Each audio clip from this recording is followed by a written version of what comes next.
Si Pariston Hill, bilang isang dating vice-presidente ng Hunter Association, ipinakita niya na handa siyang gumawa ng mga bagay na nakakasira at magdulot ng gulo para sa kanyang sariling kaligayahan at pakinabang. Ang kanyang pagkagusto sa chaos ay maaring isang senyales na gusto niyang makisawsaw sa malalaking krimen tulad ng massacre ng Kurtaklan. Maaring si Pariston ang mastermind na nag-utos o tumulong sa pagplano ng pagpatay sa Kurtaklan at ang kanyang koneksyon sa iba't ibang makapangyarihang individual ay nagbibigay daan sa kanya upang makahanap ng kasabwat sa katauhan ni Cherednich, isang kilalang sadista na may kakaibang interes sa pagkolekta ng mga mata lalo ng Scarlet Eyes. Si Prince Cherednich naman ay isang kilalang psychopath, walang kapantay ang kanyang kalupitan at makikita ito sa kanyang gawi sa pagkolekta ng mga katawan at parte ng tao, tulad ng Scarlet Eyes ng Kurtaklan at ang ulo ni Pyro. Si Cherednich ay may malalim na pagkagusto sa mga bihirang bagay at artifacts na may mataas na halaga. Kaya't hindi katakataka na siya ang may pangunahing interes sa pagkolekta ng mga Scarlet Eyes.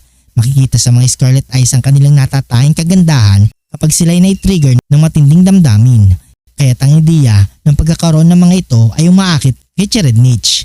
Maaring nakuha niya ang ulo ni Pyro bilang tropeyo matapos ang pagpatay at ito ay bahagi ng kanyang koleksyon ng mga bihira at marahas na bagay. Maaring nagkaroon ng lihim na kasunduan si Pariston at Cherednich. Si Pariston Hill na may kakayahang magmanipulat at may koneksyon sa underworld ay maaring naging tulay upang maisakatuparan ang pagpatay sa Kurtaklan.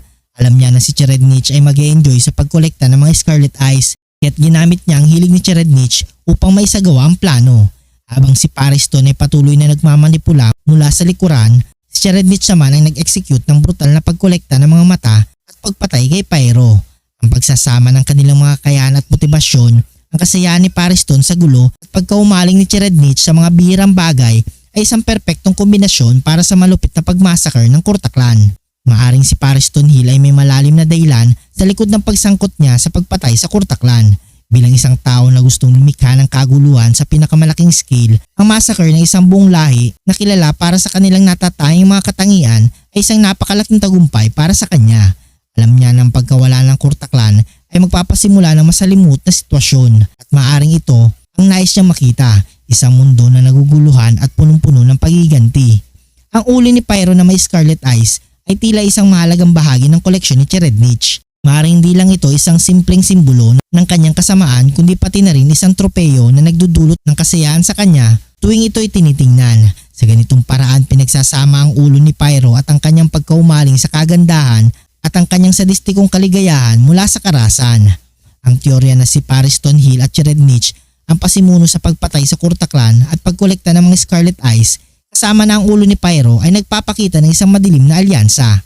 Si Pariston Hill bilang isang tusong manipulator ay maaaring ginamit ang mga kakayahan at motibasyon ni Cherednich upang maisakatuparan ang plano. Si Cherednich bilang isang psychopath na nasisiyahan sa pagpatay at pagkolekta ng bihirang mga mata ay perpektong kasangkapan upang makuha ang madugong resulta na nais ni Pariston Hill. Ang pagkakaroon ng ulo ni Pyro bilang bahagi ng koleksyon ni Cherednich ay nagdadagdag ng simbolismo sa kanilang kasunduan, isang simbolo ng kapangyarihan, kalupitan at kagandahang nasira ng matinding kasamaan. Kung nagustuhan mong video ito, huwag niyong kalimutang mag-like at subscribe and hit notification bell button para updated kayo palagi sa ating video. Maraming salamat.